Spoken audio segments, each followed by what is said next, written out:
अब होगा सिलेक्शन वरना पैसे वापिस।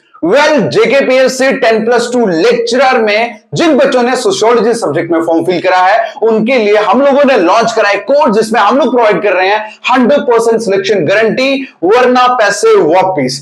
इस पूरे कोर्स की डिटेल इंफॉर्मेशन के लिए और डेमो लेक्चर्स के लिए आप स्क्रीन पे दिए व्हाट्सएप नंबर पे अभी मैसेज करें। Alright, thank you.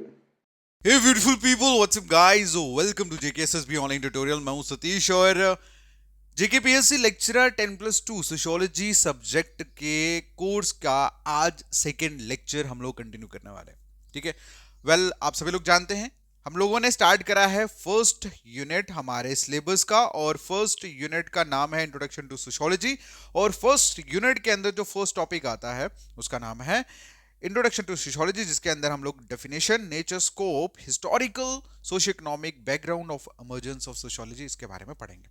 ठीक, फर्स्ट लेक्चर में मैंने आप लोगों को मीनिंग एंड डेफिनेशंस के बारे में पूरी कंप्लीट इंफॉर्मेशन जो थी वो प्रोवाइड करी थी और मुझे उम्मीद है कि आपको सारी चीजें क्लियर हो गई होंगी। ठीक, आज के लेक्चर में हम लोग बात करने वाले हैं नेचर के बारे में। किसके बारे में? नेचर के बारे में। किसके नेचर के बारे में? सोशियोलॉजी के नेचर के बारे में। ठीक है, सो आज नेचर वाला टॉपिक स्टार्ट करने से पहले मैं चाहता हूं कि थोड़ा सा हम लोग पुराने लेक्चर को रिकैप करें सो दैट कि लास्ट लेक्चर में मैंने जो भी आपको पढ़ाया आप लोगों ने अगर नहीं पढ़ा है तो आप लोगों से रिक्वेस्ट है कि भाई पढ़ लिया करो, साथ साथ में पढ़ो और अगर आपने पढ़ा है तो बहुत बढ़िया है। ठीक है, लेकिन मैं चाहता हूं कि आज का लेक्चर स्टार्ट करने से पहले मैं लास्ट लेक्चर का थोड़ा सा रिकैप आपको दे दूं, थोड़ी सी बातें कर ले सो दैट कि जब हम आज का लेक्चर स्टार्ट करेंगे तो आपका वो जो कनेक्शन होता है लेक्चर के बीच में वो बन पाए। ठीक है, क्लियर? चलिए शुरू करते हैं। सबसे पहले हम बात करेंगे, मैंने लास्ट वीडियो में आप लोगों को मीनिंग डेफिनेशन के बारे में पढ़ाया था और जिसमें मेन बातें अगर मैं आज आप लोगों के साथ रिकैप करूं तो सबसे मेन इंपॉर्टेंट चीज आपको याद रखनी है वो ये कि सोशियोलॉजी जो थी, सोशियोलॉजी के फादर जो है दैट इज अगस्ट कॉम्टे। ठीक है, पहला इंपॉर्टेंट पॉइंट मैंने आपको ये बताया था कि टर्म जो सोशियोलॉजी है वो किनके द्वारा कॉइन करी गई थी? अगस्ट कॉम्टे द्वारा, इसलिए इनको फादर बोला जाता है सोशियोलॉजी का। ठीक है, उसके बाद कब हुई थी? ये हुआ था ये सब्जेक्ट जो है ये कब आया था? ये आया था 1839 में। और ये जो सब्जेक्ट है, कौन सा सब्जेक्ट? सोशियोलॉजी, ये सबसे यंगेस्ट सब्जेक्ट है सभी सोशल साइंस में से। ठीक है, अब सोशल साइंस किसको बोलते हैं? मैंने आपको बताया था सोशल साइंस उन साइंस को बोलते हैं जो इंसान के ह्यूमन बिहेवियर को स्टडी करता है। वो ह्यूमन बिहेवियर हो या ह्यूमन रिलेशनशिप हो, कुछ भी हो सकता है। ठीक है, क्लियर है? तो मतलब इन शॉर्ट अगर मैं बोलूं, जब भी कभी बात लोगों की जाए, स्टडी ऑफ पीपल जहां पे आपको देखने को मिले सब्जेक्ट के अंदर, वो सारे के सारे सोशल साइंस के अंदर आते हैं। जैसे मैंने आपको बताया कि हिस्ट्री में हम लोग क्या पढ़ते हैं? हिस्ट्री में हम पास्ट इवेंट के बारे में पढ़ते हैं। किसके? इंसान के। उसके बाद इकोनॉमिक्स में हम लोग क्या पढ़ते हैं? हम ट्रेड्स के बारे में पढ़ते हैं, हम गुड्स के बारे में पढ़ते हैं। तो कौन कर रहा है ट्रेड्स और goods? That is human again. ठीक है, इसी तरह से हम लोग सोशियोलॉजी पढ़ रहे हैं तो सोशियोलॉजी में भी हम लोग इंसानों के बारे में पढ़ते हैं। Society means group of people, clear है? तो जहां पे इंसानों की स्टडी की जाती है, स्टडी ऑफ पीपल जहां पे होती है, मतलब इंसान के बिहेवियर, रिलेशनशिप, इंटरेक्शंस को पढ़ा जाता है, वो सारे किसके अंदर आती हैं? वो सोशल साइंस के अंदर आती है। और सोशियोलॉजी जो है वो सबसे यंगेस्ट सब्जेक्ट है। ठीक है, और ये कब आया था? इट इज एन 1839 में। अगर मैं बाकी सब्जेक्ट की बात करूं तो वो बहुत पुराने हैं। ठीक है, क्लियर है? ये कल मैंने बातें ऑलरेडी बताई हैं, मैं जस्ट आपको रिकैप कर रहा हूं। ठीक है, उसके बाद मैंने आपको बताया था कि सोशियोलॉजी जो वर्ड है वो दो वर्ड से लिया गया है। एक है आप लोगों का लैटिन वर्ड जिसे बोला जाता है सोशियस, ठीक है, और दूसरा जो है वो है ग्रीक वर्ड जिसे दैट इज लोगस। अब सोशियस का मैंने मतलब बताया था, सोशियस का ऐसे लैटिन में अगर हम मीनिंग देखें तो दैट इज कंपेनियन। ठीक है, कंपेनियन का मतलब होता है साथी। क्या होता है? साथी। और सोशियस वर्ड को हम लोगों लैटिन वर्ड सोशियस जो वर्ड था लैटिन वर्ड हमने उठाया था और एक्चुअल जो मीनिंग रहता है that is society. Socius mean society. ठीक है, और सोसाइटी में हम लोग किसके बारे में पढ़ते हैं? ग्रुप ऑफ पीपल के बारे में पढ़ते हैं। जब आप ग्रुप ऑफ पीपल के बीच में इंटरेक्शंस होती हैं तो वो क्या होता है? उसको क्या बोलते हैं? वो एक किस्म का साथ ही तो होता है एक दूसरे का, और साथी को क्या बोलते हैं? कंपेनियनशिप बोलते हैं। ठीक है, कंफ्यूज होने की जरूरत नहीं है। ये चीज कभी मत अपने माइंड में लाना कि इसका वर्ड कंपेनियन कैसे हो गया या इसका वर्ड सोसाइटी कैसे हो गया। समझ आ रही है मैंने क्या बताया? सोशियस का मतलब सोसाइटी, ठीक है। Society means group of people. अब जब लोगों का ग्रुप होता है तो ग्रुप ऑफ पीपल तभी बनता है जब उनके बीच में कोई रिलेशनशिप होता है, ठीक है। जैसे सपोज अगर मैं मार्केट में जा रहा हूं तो मैं किसी लड़के को देख के स्माइल कर सकता हूं, मैं किसी लड़की को देख के स्माइल कर सकता हूं, मैं किसी आंटी को देख के स्माइल कर सकता हूं? नहीं कर सकता भाई, जब तक जान पहचान नहीं होगी। अगर जान पहचान होगी तो फिर हम कुछ भी कर सकते हैं, फिर हम बात भी करें चाहे जो मर्जी करें, ठीक है। तो कहने का मतलब ये है कि ग्रुप ऑफ पीपल जिनके बीच में इंटरेक्शन होती है उसी को हम सोसाइटी बोलते हैं। क्लियर है? और जब एक दूसरे के साथ आपका रिलेशनशिप है, ठीक है, ग्रुप ऑफ पीपल के बीच में जब रिलेशनशिप है तो उसी रिलेशनशिप को कंपेनियनशिप बोलते हैं, ठीक है। और ग्रीक वर्ड जो था लोगस, लोगस का मतलब मैंने आपको बताया था, आप साइंस भी बोल सकते हैं, ठीक है, स्टडी भी बोल सकते हैं। तो इसीलिए इन दोनों को जब आप कंबाइन करते हैं, इन दोनों वर्ड्स को, तो वो बनता है साइंटिफिक स्टडी ऑफ सोसाइटी। क्या बनता है? Scientific study of society. ये मैंने पढ़ाया था। तो मतलब सोशियोलॉजी की अगर हम कॉमन लैंग्वेज में मीनिंग को समझें कि what is sociology, sociology mean scientific study of society. क्या है? Scientific study of society. तो ये कल मैंने ऑलरेडी बहुत डिटेल में आप लोगों से एक एक करके कॉमन एग्जांपल्स के थ्रू आपको एक्सप्लेन करा था। उसके बाद फिर मैंने डेफिनेशन आपको पढ़ाई थी। तो मोटी मोटी ये वो सारी बातें थी जो कल मैंने आपको बताई थी, और आज इसी के कंटिन्यू करेंगे इसको आज। और आज हम लोग कवरअप करने वाले हैं नेचर के बारे में। क्या पढ़ने वाले हैं आज हम? नेचर के बारे में, ठीक है। अच्छा, मैंने आपको ये भी बताया था कि नेचर किसे बोलते हैं, ठीक है। कल मैंने जब आपको स्टार्ट करवाया था मीनिंग के साथ साथ मैंने आपको एक्सप्लेन करा था what's the meaning of nature, ठीक है। नेचर का मतलब क्या होता है भाई? क्लियर है?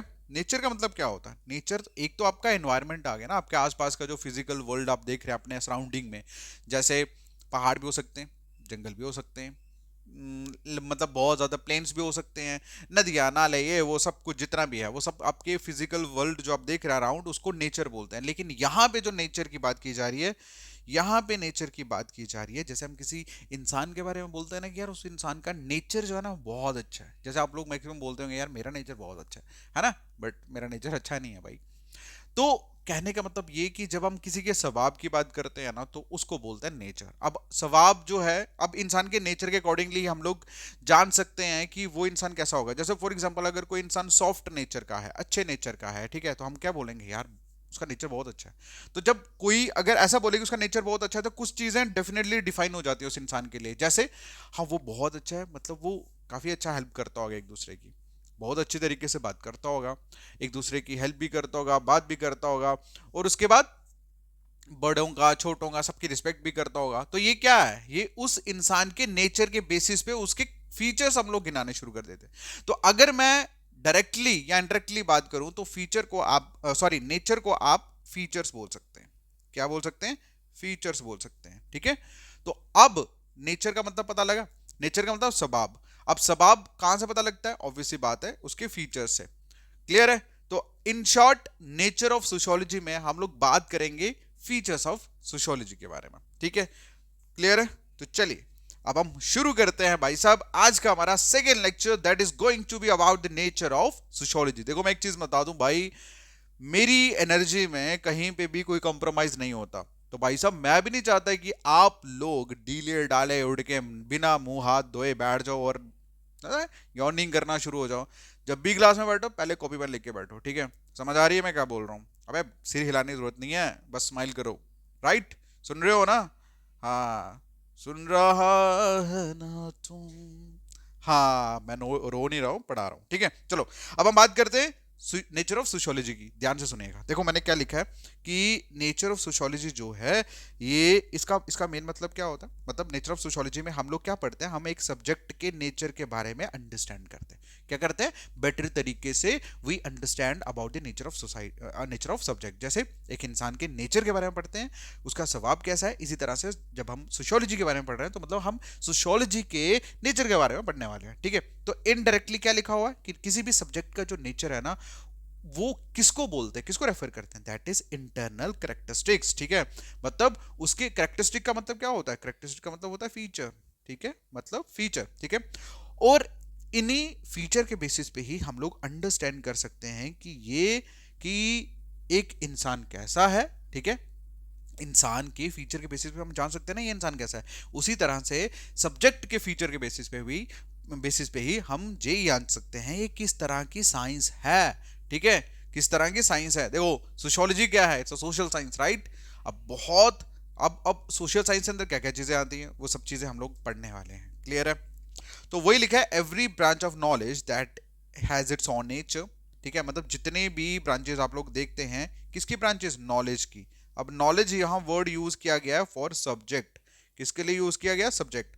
मतलब जो भी सब्जेक्ट हमें नॉलेज देते हैं उन सभी का अपना अपना एक नेचर होता है, इसीलिए सोशियोलॉजी जो है वो भी एक ब्रांच है नॉलेज की। ठीक है, और इसका भी अपना एक नेचर होगा, अपने फीचर्स होंगे जो इसे बाकी सोशल साइंस से डिफरेंशिएट करता है। डिस्टिंग्विश का मतलब होता है डिफरेंशिएट करना, अलग करना। ठीक है, and help to understand what kind of society science it is. और इसी बेसिस पे हम लोग ये जान पाते हैं कि किस तरह की साइंस है। ठीक है, ये जो ऊपर मैंने आपको ये जो लिखा हुआ है ना, ये ऑलरेडी मैं आपको एक दो बार पढ़ा चुका हूं, ठीक है, बता चुका हूं। ठीक है, क्लियर है, यहां तक कोई डाउट बताइए, यहां तक कोई डाउट। देखो मेरा मेन मकसद क्या है कि मैं चाहता हूं आपके कंसेप्ट क्लियर हो। ठीक है, मैं चाहता हूं आपके कंसेप्ट क्लियर हो, अदरवाइज लिखी हुई चीजों को डिक्टेट करना और एक्सप्लेन करना it's not a big deal for me. I just want कि देखो एक चीज मैं आपको क्लियर कर दूं, मैंने जितनी भी चीजें यहां लिखी है ना, अगर आप किसी 10 लोगों के नोट्स लेके आओगे ना, हर एक जगह पे राइटिंग आपको डिफरेंट मिलेगी। ठीक है, मैं आपको कंफ्यूजन बताता हूँ जो आपके माइंड में अक्सर रहता है, जो आप लोग अक्सर करते हो। देखो बच्चा क्या करता है, नोट्स पे नोट्स लेके आता है, नोट्स पे नोट्स लेके आता है, और हर एक नोट्स में आपको राइटिंग जो है ना वो अलग दिखेगी। बट मैं आपको बता दूं भाई साहब, कॉम्पिटिटिव एग्जाम में आपके एमसीक्यूज बेस्ड पेपर होते हैं। क्या होते हैं, एमसीक्यूज बेस्ड पेपर होते हैं, वहां आपको लिखना नहीं होता, वहां सिर्फ आपको क्वेश्चन मार्क करने होता है। और जब मार्क करने वाला पेपर होता है ना, वहां पे आपकी राइटिंग और रट्टा काम नहीं आता, वहां काम आता आपका कंसेप्ट। आपके दिमाग में चीजें कितनी चीजें क्लियर हैं about that subject, about that topic, तो ही आप इजीली वहां पे चीजों को मार्क कर सकते हैं। समझ आ रही है, इसीलिए don't chase and don't go behind the notes. भाई इतने सारे ढेर लगाने के और कमरे को लाइब्रेरी बनाने की जरूरत नहीं है। मैं आपको सच चीज बताऊं, एग्जाम को क्रैक करने के लिए आप अगर आपके कंसेप्ट क्लियर है ना, तो चीजें ऑटोमेटिकली क्लियर हो जाएंगी। देखो मैंने ज्यादा राइटिंग आप लोगों के सामने नहीं रखी है, बिकॉज आई नो कि एग्जाम में एग्जैक्टली राइटिंग नहीं आएगी। They will use different writing to use in the question paper. लेकिन अगर आपके कंसेप्ट क्लियर है ना, तो आपको किसी भी तरह की राइटिंग वो दे दें, आप इजीली उसको अंडरस्टैंड कर जाएंगे। ठीक है, गल समझ आई मेरी। देखो मेरा आखने का सिर्फ इन्ना मतलब है कि अपने दिमाग च चीजें दी क्लियर करना सीखो, नोट्स के पीछे भागना या नटना बंद करो। ठीक है, so same thing I will repeat in English, that don't try to chase the notes, don't go behind the notes. It is all about concept. If concept is clear in your mind, you can easily mark the correct answer in the examination hall. Understand? चलिए move करते हैं। ठीक है, अभी तक मैंने आपको जो भी चीजें बताई, दिस वाज ऑल अबाउट कि नेचर ऑफ सोशियोलॉजी क्या है। मैं एक बार फिर से रिपीट कर रहा हूं एक एक पॉइंट को, सो दैट की चीजें क्लियर हो जाए। सबसे पहले मैंने आपको क्या बोला कि हर एक चीज का अपना एक नेचर होता है। ठीक है, जैसे इंसानों का नेचर होता है वैसे हर एक सब्जेक्ट का नेचर होता है। क्लियर है। फिर मैंने आपको क्या बोला कि जो नेचर है ये किसको रेफर करते हैं, ये रेफर किया जाता है इंटरनल कैरेक्टरिस्टिक्स को। कैरेक्टरिस्टिक्स का मींस फीचर्स को। ठीक है, और इन्हीं फीचर के बेसिस पे हम अंडरस्टैंड कर पाते हैं कि किस तरह की साइंस है। क्लियर है। उसके बाद नेक्स्ट बताया कि जितनी भी नॉलेजेस की ब्रांचेस होती हैं, नॉलेज मींस हम सब्जेक्ट की बात कर रहे हैं, मतलब जितने भी सब्जेक्ट्स होते हैं वो हमें कोई ना कोई नॉलेज देते हैं, राइट। इसी तरह से सोशियोलॉजी जो है वो भी एक ब्रांच है नॉलेज की। अब हर एक नॉलेज वाली ब्रांच, हर एक सब्जेक्ट का अपने एक फीचर होते हैं, जिसके बेसिस पे हम लोग डिफरेंशिएट कर पाते हैं कि ये बाकी सोशल साइंस से किस तरह से डिफरेंट है। सोशल साइंस का मैंने आपको मीनिंग बताया।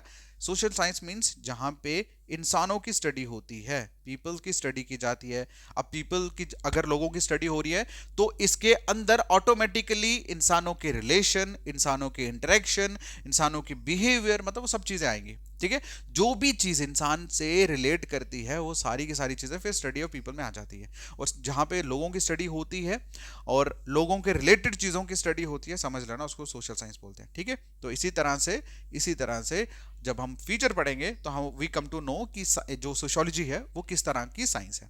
Okay done. चलो देखो, एक चीज को 3 बार रिपीट करने का मकसद सिर्फ इतना ही है कि चीजें आपके दिमाग में घुस जाएं, आपको कहीं और भागना ना पड़े, क्योंकि जब चीजें क्लियर है ना तो फिर फर्क नहीं पड़ता चीजों के बारे में, ठीक है। तो चलिए शुरू करते हैं फिर हम नेचर के बारे में पढ़ना, सोशियोलॉजी के एक एक करके। तो पहला जो पॉइंट है हमारा, that is sociology is an independent science. क्या है? Independent science. इंडिपेंडेंट का मतलब क्या होता है? इंडिपेंडेंट का मतलब होता है 1857 में जो पहली वॉर हुई थी, उसके बाद जब हम जीत गए थे, जब हम 1947 में आजाद हो गए थे, उसको बोलते हैं इंडिपेंडेंस। यस और नो? बताओ सही है या गलत है? अबे सही है, झूठ थोड़ी बोल रहा हूं मैं, उसी को इंडिपेंडेंस बोलते हैं, लेकिन वो हिस्ट्री में बोलते हैं, ठीक है। अब हम बात कर रहे हैं सोशियोलॉजी की। सोशियोलॉजी में इस इंडिपेंडेंट का मतलब है कि ये सेल्फ डिपेंडेंट है, ये अलग है, मतलब ये किसी का हिस्सा नहीं है, ये किसी सोशल साइंस की ब्रांच नहीं है, राइट। सोशियोलॉजी किसी सोशल साइंस की ब्रांच नहीं है, ये अपने आप में एक मुकम्मल इंडिपेंडेंट इंडिपेंडेंट साइंस है, ठीक है। अब वो कैसे है, चलिए एक्सप्लेन करता हूं। देखो लिखा है कि सोशियोलॉजी जो है उसे is not treated and studied as a branch of any social and any other science like philosophy history. कहने का मतलब ये, जो मैं ऑलरेडी एक्सप्लेन कर चुका हूं, कि सोशियोलॉजी जो है वो किसी अदर साइंस की ब्रांच नहीं है, ठीक है। अब आप एक चीज में कंफ्यूज मत होना कि यहाँ पे वर्ड साइंस लिखा है, यहाँ फिलोसफी की बात कर रहे हो, हिस्ट्री की बात कर रहे हो, ठीक है। ऐसा कंफ्यूज मत होना, ठीक है। जब आपके सामने देखो, अगर मैं बात करूं सोशल साइंस की या फिजिकल साइंस की, भाई दोनों साइंस ही है, लेकिन सोशल साइंस हम वहां यूज करते हैं, यहाँ हम लोगों के बारे में पढ़ रहे हैं और लोगों के रिलेटेड चीजों के बारे में पढ़ रहे हैं, ठीक है। क्लियर है? और फिजिकल साइंस वो साइंस होती है, यहाँ पे हम लोग आइडियाज के बारे में बात करते हैं, ठीक है, लॉजिकल लॉजिकल चीजों के बारे में बात करते हैं। अभी मैं एक्सप्लेन करूंगा, ठीक है। तो सोशियोलॉजी मतलब किसी किसी भी अदर सब्जेक्ट की ब्रांच नहीं है, ये इंडिपेंडेंट एक सब्जेक्ट है, वही लिखा हुआ। Now it has merge as an independent subject, as an independent science it has its own field of study, ठीक है। अब क्या बोला गया कि एक इंडिपेंडेंट सब्जेक्ट है, और इंडिपेंडेंट सब्जेक्ट होने के नाते इसकी अपनी एक अलग फील्ड है, ठीक है, इसकी अलग अपनी फील्ड है। देखो मैं आपको एक चीज बताता हूँ, जैसे सपोज करो आप, हम लोग हिस्ट्री में क्या पढ़ते हैं, हम लोग हिस्ट्री में पढ़ते हैं पास्ट इवेंट के बारे में, ठीक है, जो हुए थे इंसानों से। फिर उसके बाद हम अगर बात करें किसकी, इकोनॉमिक्स की, तो इकोनॉमिक्स में हम लोग गुड सर्विसेज के बारे में बात करते हैं, ठीक है। उसके बाद अगर मैं अलग और सब्जेक्ट्स की बात करूं, जैसे ज्योग्राफी की मैं बात करूं, तो ज्योग्राफी में हम लोग इन जो फिजिकल वर्ल्ड या अदर, हालांकि एक चीज मैं बता दूं, ज्योग्राफी जो है ना वो कंप्लीटली सोशल साइंस के अंदर नहीं आता, ठीक है। इसमें ज्यादातर फिजिकल वर्ल्ड के बारे में बात की जाती है, ठीक है, और उससे रिलेटेड होने वाले इफेक्ट जो होते हैं इंसानों के ऊपर, उसके बारे में बात होती है। तो इसी तरह से देखो, हर एक चीज का ना अपना एक कंसेप्ट है, हर एक चीज अपने आप में एक चीज को एक्सप्लेन कर रही है, और इसी तरह से जो सोशियोलॉजी है ये क्या करती है, ये इन सोसाइटी की स्टडी करती है। सोसाइटी में जो लोग हैं उनके बीच में रिलेशनशिप है, उसको स्टडी करती है। अब सोसाइटी के अंदर जो डिफरेंट इंस्टीट्यूशंस हैं, लाइक एजुकेशन इंस्टीट्यूशन हो गया, जैसे आप लोगों के स्कूल कॉलेजेस हो गए, उसके बाद मैरिज किनशिप, ठीक है, ये भी इंस्टीट्यूशन के अंदर आता है। उसके बाद प्रेस मीडिया या हेल्थ इंस्टीट्यूशन, जिसमें आपके अंदर ये हॉस्पिटल वगैरह आते हैं, तो इंसानों के मतलब सोसाइटी के बारे में पढ़ती है पर्टिकुलर अलग से, और उसके बाद उसके रिलेशनशिप के बारे में पढ़ती है, इंसानों के, इंसानों से रिलेटेड इंस्टीट्यूशंस के बारे में पढ़ती है। तो जाहिर सी बात है कि अपने आप में ये एक मुकम्मल सब्जेक्ट है, ये एक इंडिपेंडेंट सब्जेक्ट है। समझ आई? फर्स्ट पॉइंट क्लियर हुआ आपको? चलिए बात करते हैं हम लोग सेकेंड पॉइंट की। सेकेंड पॉइंट में बोला है कि सोशियोलॉजी जो है is a social science and not a physical science, ठीक है, जो मैं ऑलरेडी कई बार आपको एक्सप्लेन कर चुका हूं, ठीक है। क्या है? देखो सोशल साइंस का मतलब मैं अगेन आपको बता दूं, जहां पे हम लोग स्टडी कर रहे हैं, study of people, sorry spelling गलत लिखते मैंने, स्टडी ऑफ पीपल, ठीक है, जहां लोगों के बारे में पढ़ रहे हैं, या हम लोग सोसाइटी के बारे में पढ़े, अब सोसाइटी में भी तो लोग ही होते हैं भाई, ठीक है। तो उसको बोलते हैं सोशल साइंस, मतलब इन शॉर्ट जहां पे स्टडी हम लोग इंसानों के ऊपर कर रहे हैं या इंसानों के बारे में जान रहे हैं, वह उसको बोलते हैं सोशल साइंस। लेकिन फिजिकल साइंस बोलते हैं हम लोग जहां हम नेचर की स्टडी कर रहे हैं या फिजिकल वर्ल्ड की स्टडी कर रहे हैं, ठीक है, स्टडी ऑफ नेचर या फिजिकल वर्ल्ड। अब फिजिकल वर्ल्ड में भाई सब चीजें आती हैं, मतलब कहने का फिजिकल वर्ल्ड में आपके लिविंग और नॉन लिविंग दोनों आते हैं, ठीक है, क्लियर है। फिजिकल वर्ल्ड में लिविंग नॉन लिविंग दोनों आते हैं, दोनों के बारे में पढ़ते हैं। इवन आपने मैटर्स हो गया, एनर्जी हो गई, फिजिकल प्रोसेसेस हो गए, ठीक है, ये भी सारी चीजें हम साइंस के फिजिकल साइंस के अंदर ही आती है, मतलब साइंस के अंदर आती है। जैसे फिजिक्स के अंदर हम लोग फोर्स और मोशन के बारे में पढ़ते हैं, केमिस्ट्री के अंदर हम सब्सटेंसेस के बारे में पढ़ते हैं, ठीक है। इसी तरह से एस्ट्रोनॉमी जो है उसमें हम प्लांट्स और स्टार्स के बारे में पढ़ते हैं, ठीक है। तो मतलब जब हम नेचुरल वर्ल्ड के बारे में पढ़ते हैं जिसमें नॉन लिविंग भी इंक्लूड्स होते हैं, वो सारे फिजिकल साइंस के अंदर आते हैं, लेकिन जब हम इंसानों के बारे में पढ़ रहे हैं वो आती है सोशल साइंस के अंदर, ठीक है। तो वही यहां पे लिखा हुआ है कि सोशियोलॉजी जो है वो सोशल साइंस है। ओके, समझ आई? चलो बात करते हैं, वही चीज लिखिए, साइंस डिवाइडेड है दो कैटेगरीज में, एक होते हैं नेचुरल साइंस, दूसरा सोशल साइंस, ठीक। और नेचुरल साइंस में हम लोग फिजिकल फिनोमिना के बारे में पढ़ते हैं, जबकि सोशल साइंस में हम लोग सोशल फिनोमिना के बारे में पढ़ते हैं। सोशल साइंसेस में आपके इकोनॉमिक, पॉलिटिक्स, पॉलिटिकल साइंस, उसके बाद एंथ्रोपोलॉजी जैसे सब्जेक्ट्स इंक्लूड होते हैं। इसी तरह से सोशियोलॉजी जो है वो भी सोशल साइंस की फैमिली से बिलोंग करती है, ठीक है। As a social science it concentrate its attention on man, मतलब सोशल साइंस का पार्ट होने के नाते ये सोशियोलॉजी किस पे कंसंट्रेट करती है? इंसानों के ऊपर कंसंट्रेट करती है, और इंसानों के अंदर जो उनके एक दूसरे के साथ जो बिहेवियर होता है, उनकी एक्टिविटीज होती हैं, या उनकी जो सोशल लाइफ होती है, किसकी? इंसानों की, उसके बारे में पढ़ती है, ठीक है, उसके बारे में पढ़ते हैं। अदर वर्ड के बारे में बताएं तो मतलब सोशियोलॉजी जो है वो इंसान को पढ़ती है, इंसान के बारे में स्टडी करती है कि एज अ सोशल बीइंग, मतलब एक इंसान जो है वो किस तरह से एक दूसरे के साथ सोसाइटी में मिलकर रहता है, उसके बारे में पढ़ते हैं, ठीक है। तो इसीलिए जो सोशल साइंस है, और सॉरी सोशियोलॉजी जो है वो क्या है? सोशल साइंस है। समझ आई? पॉइंट क्लियर हुआ?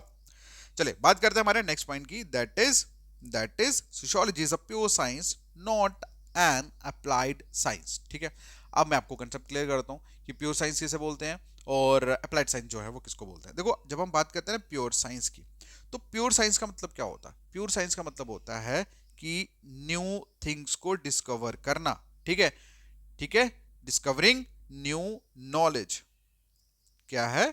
ऐसे लिख सकते हो, डिस्कवरिंग। डिस्कवर का क्या मतलब होता है? खोजना। क्या? खोजना। जोर से बोलो, क्या है? खोजना, ठीक है। जब आप किसी नई डिस्कवरी की खोज कर रहे हैं तो उस तरह की चीजें किसके अंदर आती है? प्योर साइंस के अंदर आती है। लेकिन अप्लाइड साइंस के अंदर क्या होता है? अप्लाइड साइंस के अंदर बेसिकली क्या होता है कि हम लोग चीजों को ऑब्जर्व करके उससे हम लोग नॉलेज गेन करते हैं, मतलब हम कुछ नया डिस्कवर नहीं करते हैं, बस हम नॉलेज को एक्वायर्ड करते हैं, ठीक है। समझ आई? समझ आई? जहां आप ऐसे भी बोल सकते हैं कि जो प्योर साइंस में जो भी एक्सपेरिमेंट होते हैं या प्योर साइंस की नॉलेज को यूज करके, जो हम प्योर साइंस की नॉलेज को अप्लाई करके, ठीक है, जब हम कोई इंफॉर्मेशन गेन करते हैं, एक्वायर्ड करते हैं, उसे हम अप्लाइड साइंस कहते हैं, ठीक है। इन शॉर्ट प्योर साइंस का मतलब होता है यहां पे हम न्यू चीजों को डिस्कवर कर रहे हैं, न्यू आइडियाज को डिस्कवर कर रहे हैं। वहीं पे अप्लाइड साइंस का मतलब होता है जब हम कोई चीज डिस्कवर नहीं कर रहे हैं, बस हम चीजों को ऑब्जर्व कर रहे हैं, या हम लोग प्योर साइंस के मेथड्स को यूज करके हम किसी नॉलेज को गेन कर रहे हैं और उस गेन को अप्लाई कर रहे हैं, ठीक है। समझ आई? क्लियर है? चलिए एक एक करके फिर से एक्सप्लेन करते हैं। देखो क्या लिखा है कि aim of applied science is to apply the acquired knowledge into life and to put it to use. कहने का मतलब ये अप्लाइड साइंस का मतलब होता है टू अप्लाई, अप्लाई करना, ठीक है। किसको अप्लाई करना? जो भी हमने नॉलेज को एक्वायर्ड करा है लाइफ से, ठीक है, ऑब्जर्व करके। क्लियर है? जब अब देखो, मैं अगर सपोज ऐसे बैठा हूं, ठीक है, फॉर एग्जाम्पल मैं आप लोगों को देख रहा हूं, तो मैं क्या कर रहा हूं? मैं ऑब्जर्व कर रहा हूं। किसको ऑब्जर्व कर रहा हूं? आप लोगों को कर रहा हूं कि यार सपोज आप लोग किस तरह से एक दूसरे से बात कर रहे हैं, ठीक है, किस तरह से देख रहे हैं, किस तरह से आप जो भी एक्टिविटीज कर रहे हैं, what I am doing that, I am just observing that. क्यों कर रहा हूं? सो दैट कि जब मैं नेक्स्ट क्लास में जाऊंगा तो सेम चीज अगर एक्टिविटीज हो रही होंगी, तो अगर जैसे सपोज आपको ऑब्जर्व करने के बाद मैंने देखा ये प्रॉब्लम्स है and I solve that, right, मैंने ऑब्जर्व कर लिया प्रॉब्लम एंड मैंने सॉल्व कर दिया। अब मैं दूसरी जगह से वो जाता हूं, वहां पे भी सेम वही प्रॉब्लम है, क्योंकि इंसानों का दिमाग तो सेम ही है भाई। एक चीज याद रखना, चाहे लड़का हो या लड़की हो, दोनों के दिमाग एक जैसे होते हैं, ठीक है, डिफरेंशिएट मत करना, और दोनों खतरनाक होते हैं। और इंसान जितना बाहर से शरीफ दिखता है ना, अंदर से उतना ही खतरनाक है, ठीक है। Being a psychologist I know how human mind work, ठीक है। तो बात ऐसी है कि जब हम किसी एक जगह से हम कोई चीज ऑब्जर्व करते हैं, उसको सॉल्व करते हैं, एंड उस नॉलेज को, सेम नॉलेज को जब हम दूसरी जगह पे हम अप्लाई करते हैं, वो सारी चीजें किसके अंदर आती हैं? अप्लाइड साइंस के अंदर आती हैं, ठीक है। तो वही लिखा है कि और हाँ, दूसरी जगह क्या लिखा है? प्योर साइंस का जो मकसद होता है वो होता है नॉलेज को एक्वायर्ड करना, ठीक है, वही कि नई नई चीजों को डिस्कवर करना। और and it is not bothered whether the acquired knowledge is useful और can be put to use. मतलब जो भी हम ये जो प्योर साइंस में हम लोग क्या करते हैं, नई चीज़ों को एक्वायर्ड करते हैं, नॉलेज को एक्वायर्ड करते हैं, और फिर उसके बाद मतलब लिखा है कि वो बॉदर नहीं करता कि वो जो एक्वायर्ड नॉलेज है वो यूजफुल है या हम कहाँ कहीं पे उसको यूज कर सकते हैं, वो नहीं होता किसमें, प्योर साइंस में। लेकिन सोशियोलॉजी जो है वो एक प्योर नॉलेज है, ठीक है, but it aim at the acquisition of knowledge about human society, not, ये हॉट नहीं है, ये नॉट है, ठीक है, not the utilization of the knowledge. कहने का मतलब ये, अब वही लिखा हुआ है कि सोशियोलॉजी जो है वो एक प्योर साइंस है, ठीक है, प्योर साइंस है। Whether it am the acquisition of knowledge about human society. तो क्या करता है, मतलब सोशियोलॉजी जो है वो क्या करती है, इसका मेन मकसद क्या है, इसका मेन मकसद है ह्यूमन सोसाइटी के ऊपर जितनी भी नॉलेज है उसको एक्वायर्ड किया जाए, उसको गेन किया जाए बाय ऑब्जर्वेशन, ठीक है। और मतलब फर्क नहीं पड़ता कि वो जो मतलब आपने जो नॉलेज निकाली है वो यूटिलाइज होगी कहीं पे या नहीं होगी, लेकिन हम लोग ऑब्जर्व करके जो भी नॉलेज गेन करते हैं वो सारा का सारा काम जो है वो किसके अंदर आता है, प्योर साइंस के अंदर आता है, ठीक है। मतलब नई चीजों को डिस्कवर करना जो है वो इसके अंदर आता है, ठीक है। अब वो जो चीजें डिस्कवर हो गई हैं उसको अप्लाई करने को हम लोग, वो किसके अंदर आता है, अप्लाइड साइंस के अंदर आता है। तो वही लिखा है सोशियोलॉजी जो है that's a pure science not applied science. Clear, यहां तक कोई डाउट? देखो मैंने आपको ज्यादातर मीनिंग प्योर साइंस और अप्लाइड साइंस के मीनिंग मैंने आपको मेन बताए, मीनिंग इसलिए बताए सो दैट कि आप इजीली फिर उसको सोशियोलॉजी में उसको फिट कर सको, ठीक है, समझ आई। चलिए अब हम बात करते हैं दैट इज कि sociology is an abstract science not a concrete science, ठीक है। अब मैं बात करूं अगर एब्स्ट्रैक्ट साइंस और ये कॉन्क्रीट साइंस के बीच में डिफरेंस क्या होता है। एब्स्ट्रैक्ट वर्ड जो एब्स्ट्रैक्ट का मतलब होता है फीलिंग्स के साथ, ठीक है। जैसे आपने एक वर्ड देखा होगा, आपने एक चीज देखी होगी नाउन में, एब्स्ट्रैक्ट नाउन के बारे में पढ़ा होगा, ठीक है। मतलब कहने का कि एब्स्ट्रैक्ट का मतलब होता है आइडियाज, क्या होता है, आइडियाज। और इन शॉर्ट आप ऐसे कह सकते हैं कि एब्स्ट्रैक्ट साइंस या एब्स्ट्रैक्ट वर्ड हम वहां यूज करते हैं, उन चीजों के लिए यूज करते हैं जिन्हें हम ना देख सकते हैं, ना टच कर सकते हैं, और ना ही जिन्हें हम फिजिकली मतलब एक्सपीरियंस कर सकते हैं। मतलब हम सिर्फ जिसे महसूस कर सकते हैं, फील कर सकते हैं, तो वो क्या है, वो आइडियाज ही तो होते हैं, ठीक है। एब्स्ट्रैक्ट को अगर मैं आपको कॉमन लैंग्वेज में बताऊं तो आप फीलिंग्स को समझ सकते हो, ठीक है। अब फीलिंग्स जो है ना वो ना ही उसे हम देख सकते हैं, ना उसे टच कर सकते हैं, ठीक है, और ना ही हम उसे हम सिर्फ उसको फिजिकली एक्सपीरियंस कर सकते हैं, है ना। मतलब हम फिजिकली एक्सपीरियंस भी कहाँ कर सकते हैं, टच कहाँ होता है, सॉरी, हम लोग उससे सिर्फ मतलब एक एक ऐसी साइंस, ठीक है, एब्स्ट्रैक्ट साइंस मींस लाइक जिसमें आइडियाज के ऊपर हम लोग काम करते हैं, ठीक है, और आइडियाज जो हैं वो देखे नहीं जा सकते, ठीक है।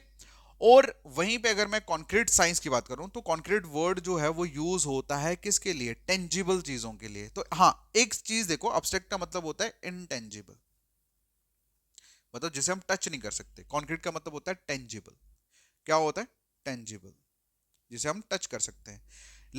वो सारी चीजें जिसे हम टच कर सकते हैं, फिजिकल एक्सपीरियंस कर सकते हैं, जो एक्चुअल में रियल वर्ल्ड में एग्जिस्ट करती हैं, जैसे for example chair, table, book, ठीक है, कार, ये क्या है, ये किसके अंदर आती है, कॉन्क्रीट के अंदर आती है, ठीक है, किसके अंदर आती है, कॉन्क्रीट के अंदर आती है।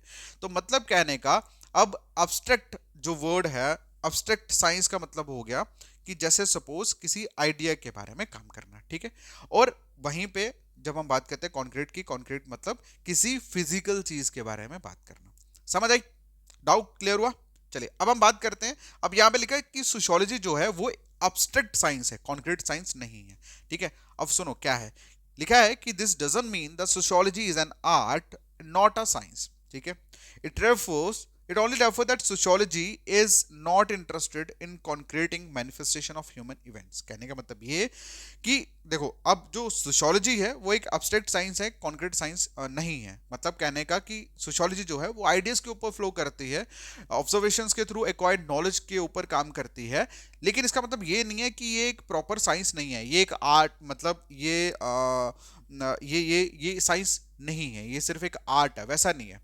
लिखा गया है कि सोशियोलॉजी जो है ना वो सिर्फ और सिर्फ कॉन्क्रीट मतलब एक्चुअल ह्यूमन इवेंट्स की मैनिफेस्टेशन पे बिलीव नहीं करती है, ठीक है, उसमें इंटरेस्टेड नहीं है। It is more concerned with the form of human events and there pattern. कहने का मतलब ये कि सोशियोलॉजी में लोगों के इवेंट्स को क्रिएट नहीं किया जाता, ठीक है, क्रिएट करने में इंटरेस्टेड नहीं है सोशियोलॉजी। सिर्फ सोशियोलॉजी इंसान द्वारा बनाए गए इवेंट्स, उसके पैटर्न्स को बेसिकली ऑब्जर्व करती है, ठीक है। मतलब इंसान के लिए कोई चीजें क्रिएट नहीं करती हैं, बट इंसानों द्वारा जो चीजें फॉर्म की जाती हैं, जो चीजें बनाई जाती हैं, बस उसको स्टडी करती है। समझ आई? उसके बाद लिखा है sociology don't confine itself to the study of society और that particular society, it simply mean that society is an abstract science not a concrete science. कहना मतलब ये कि सोशियोलॉजी जो है वो सिर्फ सोसाइटी की स्टडी नहीं करती है या किसी पर्टिकुलर सोसाइटी स्टडी नहीं करती है। तो इट्स ए क्लियर शो होता है कि ये सोशियोलॉजी जो है वो एक एब्स्ट्रैक्ट साइंस है, नॉट अ कॉन्क्रीट साइंस। ठीक है, क्लियर है, समझ आई? अब यहां पे एक लाइन जो है कि ये सिर्फ सोसाइटी की स्टडी नहीं करती है, कहने का मतलब ये कि ये सिर्फ सोसाइटी में स्टडी नहीं करती है, सोसाइटी में लोगों द्वारा बनाए गए ग्रुप्स, लोगों द्वारा बनाए गए रूल्स, लोगों द्वारा बनाए गए इंस्टीट्यूशन, लोगों द्वारा बनाए गए नॉर्म्स, ठीक है, इन सब चीजों की भी स्टडी करती है। समझ आई है? क्लियर है? अब समझ आया? तो कहने का मतलब ये, इसीलिए सोशियोलॉजी को एब्स्ट्रैक्ट साइंस बोला जाता है, कॉन्क्रीट साइंस नहीं बोला जाता है। ठीक है, कॉन्क्रीट का मतलब होता है जब आप फिजिकली कुछ चीजें कर रहे हो। क्लियर है? चलिए, याद रखना इंपॉर्टेंट चीजें। उसके बाद हम बात करते हैं नेक्स्ट, दैट इज सोशियोलॉजी जो है वो एक कैटेगरियल है, नॉट नॉर्मेटिक डिसिप्लिन। ठीक है, तो कहने का मतलब ये, देखो कैटेगरी का अगर मैं मतलब बताऊं, कैटेगरिकल का मतलब जो होता है, इसका जो मीनिंग होता है दैट इज टू डिस्क्राइब। ठीक है, कहने का मतलब टू डिस्क्राइब रियलिटी। क्या लिखेंगे? यहां पे लिखते हैं हम लोग इसको, डिस्क्राइब रियलिटी। ओके, और नॉर्मेटिव का मतलब क्या होता है? नॉर्मेटिव का मतलब होता है प्रिस्क्राइब आइडियल। ठीक है, प्रिस्क्राइब आइडियल। सुनो अब क्या मतलब क्या हुआ इस लाइन का। देखो लिखा है सोशियोलॉजी जो है वो एक कैटेगोरियल है। ठीक है, कैटेगरियल है, कैटेगरियल डिसिप्लिन है। डिसिप्लिन का मतलब होता है सब्जेक्ट। ठीक है, कैटेगरियल डिसिप्लिन का मतलब होता है कि एक सोशियोलॉजी एक ऐसा सब्जेक्ट है जो चीजों को डिस्क्राइब करती है, जैसे कि किस तरह से सोसाइटी फंक्शन करती है, किस तरह से फॉर्म्स होते हैं बीच में, राइट, उन चीजों को डिस्क्राइब, मतलब जब कोई चीज डिस्क्राइब हो रही है वो किस कैटेगरी में आती है? वो कैटेगरियल डिसिप्लिन में आती है। लेकिन जहां पे चीजों को प्रिस्क्राइब किया जाता है, लाइक कि सोसाइटी में इस तरह की एम होने चाहिए, जैसे सोसाइटी में इक्वालिटी जो है ना वो होनी चाहिए, सोसाइटी में ना इस तरह की चीजें होनी चाहिए। मतलब जब आप किसी आइडियल चीजों को प्रिस्क्राइब करने लगते हैं ना, तो वो किसके अंदर आता है? वो आता है नॉर्मेटिव के अंदर। ठीक है, लेकिन सोशियोलॉजी ऐसा नहीं करती है। सोशियोलॉजी क्या करती है? सोशियोलॉजी डिस्क्राइब करती है चीजों को, कि सोसाइटी फंक्शन कैसे करती है, इंस्टीट्यूशन काम कैसे करते हैं, लोगों के बीच में जो इंटरेक्शन है वो किस तरह से बनता है या होता है। ठीक है, समझ आई? तो इस लाइन में क्या था कि सोशियोलॉजी जो है वो एक कैटेगोरियल डिसिप्लिन है, नॉर्मेटिव डिसिप्लिन नहीं है। वही लिखा है sociology confine itself that what is not what should be और टू बी। ठीक है, कहने का मतलब ये कि जो सोशियोलॉजी जो है वो ये नहीं, वो कभी भी अपने आप मतलब चीजों को इस तरह से डिफाइन नहीं करता कि ये क्या है, क्यों है और इसको कैसे होना चाहिए। वो हमेशा वो एक ऐसी साइंस है जो हमेशा वैल्यूज के ऊपर क्वेश्चन करती है। ठीक है, कि किस तरह से काम, मतलब किस तरह से सोसाइटी जो फंक्शन कर रही है। ठीक है, और सोशियोलॉजी में किसी भी तरह की कोई वैल्यू जजमेंट नहीं होती है। ठीक है, it does not make any kind of value judgement, it only mean sociology as a discipline can't deal with the problem of good and evil, right and wrong. कहने का मतलब ये कि अब देखो सोशियोलॉजी में किसी भी तरह की जजमेंट नहीं होती, किसी भी तरह की वैल्यू जजमेंट नहीं होती है। इसका मतलब है कि सोशियोलॉजी का ऐसा सब्जेक्ट है जहां पे सही गलत, अच्छा बुरे की जैसी जो परख है वो नहीं होती। मतलब सोशियोलॉजी अच्छे बुरे सही गलत के साथ डील नहीं करता है। सोशियोलॉजी का मेन मकसद होता है कि किस तरह से चीजें फंक्शन कर रही है, बस उसको डिफाइन करना, उसको एक्सप्लेन करना। क्लियर है? समझ आई? वो ऑलरेडी मैंने आपको बता दी कि सोशियोलॉजी जो है वो कैटेगरियल सब्जेक्ट है, not a normative subject. Okay, उसके बाद बात करते हैं, नेक्स्ट लिखा है कि sociology is a generalising and not a particularising science. Generalising का मतलब होता है जो हर चीजों को कवर करे। जैसे जर्नल बस में हर एक बंदा बैठ सकता है ना, हर एक इंसान बैठ सकता है, इसी तरह से जर्नलाइजिंग का मतलब होता है एक ऐसा सब्जेक्ट जो जिसके अंदर सारी चीजें कवर अप हो। ठीक है, जैसे मैंने ऊपर बताया कि सोशियोलॉजी सिर्फ स्टडी सोसाइटी की नहीं करती है, पर्टिकुलर सोसाइटी की नहीं करती है, ये सोसाइटी की करती है, सोसाइटी के अंदर लोगों की करती है, लोगों के इंटरेक्शन की करती है, लोगों द्वारा बनाए गए इंस्टीट्यूशन की करती है, सब चीजों की करती है, राइट। इसीलिए इसको बोला जाता है सोशियोलॉजी जो है वो जनरलाइज सब्जेक्ट है, नॉट अ पर्टिकुलराइज होता है किसी पर्टिकुलर चीज को। जैसे फॉर एग्जांपल मुझे बहुफोर्ड आना, तो मैं बहुफोर्ड वाली गाड़ी में बैठूंगा, राइट, तो मतलब वो हो गया पर्टिकुलर, सपोज, ठीक है। या छोड़ो यार उसको, जैसे फॉर एग्जांपल आपने कोई गाड़ी बुक करी, प्राइवेट बुक करी, ठीक है, और वहां पे आपके वही लोग बैठ सकते हैं जिनको आपने इनवाइट करा है, ठीक है, तो वो हो गया पर्टिकुलर। लेकिन एक जनरल जो बस होती है उसमें कोई भी बैठ सकता है, क्लियर। उसी तरह से इसको एक्सप्लेन करते हैं।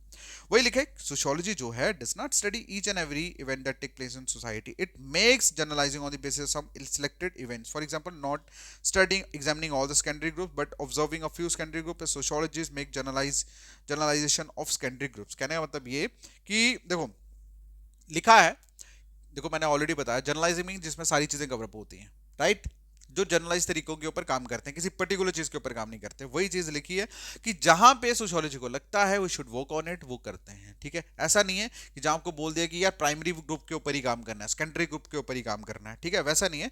मतलब ये सोशियोलॉजी जो है वो चाहे तो सब पे काम करे, नहीं चाहे तो वो किसी पे भी नहीं करे, ठीक है, क्लियर है। मतलब उसके ऊपर कोई पर्टिकुलराइज चीजें नहीं है कि आपको इसी चीज के ऊपर काम करना है, क्लियर है। तो वही लिखा है कि सोशियोलॉजी जो है वो not only just study each and every event, ठीक है, जो भी सोसाइटी में हो रहा है हर एक की स्टडी नहीं करती है, वो डिपेंड करता है, ठीक है। और इसीलिए इसको जनरलाइज बोला जाता है, क्यों, क्योंकि ये कुछ सिलेक्टेड इवेंट्स के ऊपर काम करती है, ठीक है, सिलेक्टेड इवेंट्स के ऊपर काम करती है। बट आपको एक चीज मैं और बता दूं कि ये हम ऐसा भी नहीं बोल सकते कि ये सिर्फ सिलेक्टेड चीजों के ऊपर, क्योंकि जब हम सिलेक्टेड चीजें बात करेंगे तो वो कहीं ना कहीं जनरलाइज पर्टिकुलर के अंदर आ जाती है, ठीक है। तो इन शॉर्ट आप ऐसे बोल सकते हैं कि सोसाइटी में होने वाली हर एक चीजें जनरलाइज चीजों के ऊपर हर किसी की स्टडी जो है वो सोशियोलॉजी करती है, ठीक है। इसको छोड़ो आप क्लियर है, समझ आया पॉइंट को।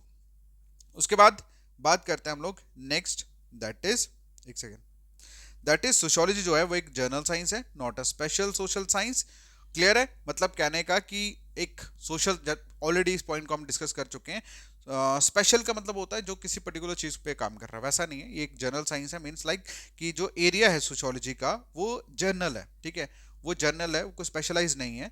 अब जैसे सोशल साइंस, जैसे पॉलिटिकल साइंस, हिस्ट्री, इकोनॉमिक, ये सब लोग क्या करते हैं, स्टडी करते हैं ह्यूमन इंटरेक्शन की, ठीक है, study human interaction but not all about human interaction. कहना मतलब ह्यूमन की इंटरेक्शन करते हैं, लेकिन जैसे क्या बोलते हैं, पॉलिटिकल साइंस में human interaction in term of politics की जाती है, हिस्ट्री में human interaction in term of past event की जाती है। तो मतलब कुछ पर्टिकुलर जो क्या बोलते हैं ह्यूमन इंटरेक्शन होती है वही करते हैं, सभी ह्यूमन इंटरेक्शन की स्टडी नहीं करते हैं ये सब्जेक्ट।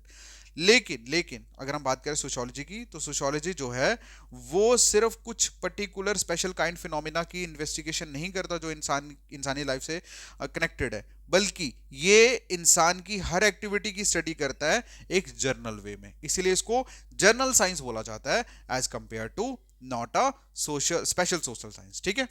उसके बाद अगला जो सब्जेक्ट, अगला जो पॉइंट है दैट इज कि ये सोशियोलॉजी जो है ये रैशनल एंड एम्पिरिकल दोनों साइंस है, ठीक है।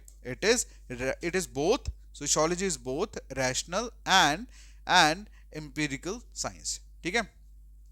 चलिए बात करते हैं अब ये क्या होता है। रैशन का मतलब होता है, रैशनल का मतलब होता है वो सारी वो साइंस जो रीजन के ऊपर, किसी रीजन के ऊपर बेस करती है, लॉजिक के ऊपर बेस करती है, ठीक है, क्लियर है, इंट्यूशन के ऊपर बेस करती है, मतलब वो साइंस जो इंफॉर्मेशन को गेन करती है ड्यू टू रीजन या लॉजिक को यूज करके। और एम्पिरिकल साइंस को बोला जाता है जो जहां पे इंफॉर्मेशन को गेन किया जाता है किस तरह से, ऑब्जर्वेशन के थ्रू, ठीक है, ऑब्जर्व करके या कुछ मतलब एक्सपेरिमेंट करके, क्लियर है, समझ आ रही है। तो मतलब जब आप किसी रीजनिंग को यूज करके कोई इंफॉर्मेशन गेन करते हैं, जब आप नॉलेज को गेन करते हैं उसको बोलते हैं रैशनल। जैसे 2 + 2 = 4, ये किसके अंदर आएगा, ये आपके रैशनल के अंदर आएगा, ठीक है। वहीं पे जब हम बात करते हैं एम्पिरिकल साइंस की, एम्पिरिकल साइंस का मतलब होता है जब आप किसी नॉलेज को गेन करते हैं बाय नॉलेज, ये नॉलेज है, ठीक है, नॉलेज जो आप गेन करते हैं बाय एक्सपीरियंस, ठीक है, बाय एक्सपीरियंस या ऑब्जर्वेशन, कुछ भी लिख सकते हो, क्लियर है। तो उस तरह से वो किसके अंदर आता है, एम्पिरिकल के अंदर आती है। तो इसीलिए जो ये सोशियोलॉजी है ये रैशनल और एम्पिरिकल दोनों है, ठीक है। अब वो क्यों है सुनो। देखो क्या लिखा है, एम्पिरिज्म जो है एक ऐसी अप्रोच है जो एम्फसाइज करती है एक्सपीरियंस के ऊपर, जो मैंने ऑलरेडी बता दिया, ठीक है। And the effect that result from observation and experiment, मतलब कहने का एम्पिरिज्म जो है, एम्पीरियल साइंस जो है, उसमें जो भी नॉलेज गेन करते हैं वो एक्सपेरिमेंट ऑब्जर्वेशंस के थ्रू गेन करते हैं, ठीक है। वहीं पे दूसरा जो साइड रैशनलिज्म जो है वो स्ट्रेस करता है किसके ऊपर, रीजन के ऊपर, कुछ थ्योरीज के ऊपर, और जो जहाँ पे रिजल्ट जो है वो किसी लॉजिकल इंटरफेस, मतलब कोई लॉजिक होता है बिहाइंड उसके। जैसे 2+2 तो लॉजिक है ना, मतलब प्लस हो रहा है इसलिए 4 इसका आंसर हुआ। क्या हम 2+2 को 5 लिख सकते हैं? नहीं लिख सकते। क्यों? क्योंकि वो लॉजिक ही नहीं बनता। अगर प्लस है तो मतलब गुना होगा, तो मतलब 2+2 4 हो गया। तो इसीलिए रैशनलिज्म जो है वो स्ट्रेस करता है रीजन के ऊपर। तो इसीलिए अगर हम बात करें सोशियोलॉजी की तो इसमें ये दोनों चीजें इंक्लूड रहती हैं, ठीक है। मतलब सोशियोलॉजिकल थ्योरीज जो है वो भी साइंटिफिक है, और सोशियोलॉजी के अंदर जो है वो कुछ क्या बोलते हैं इसको, साइंटिफिक एक्सपेरिमेंट जो हैं वो भी यूज होते हैं, जो रियल साइंस में यूज होते हैं। इसीलिए सोशियोलॉजी जो है वो रैशनल और एम्पिरिकल साइंस दोनों है, ठीक है। क्लियर है? तो आज की क्लास हम यहीं पे खत्म करेंगे, थोड़ा लंबा हो गया सिस्टम। नेक्स्ट क्लास में हम लोग स्कोप के बारे में पढ़ना शुरू करेंगे, ठीक है। थैंक यू सो मच, मिलते हैं नेक्स्ट वीडियो में। और हाँ यार, एक रिक्वेस्ट आप लोगों से, अब मैं मेहनत कर ही रहा हूँ तो अपने फ्रेंड सर्कल को बोलो भाई ज्वाइन करो, और थोड़ा फायदा शायदा दिलाओ हमें, ठीक है।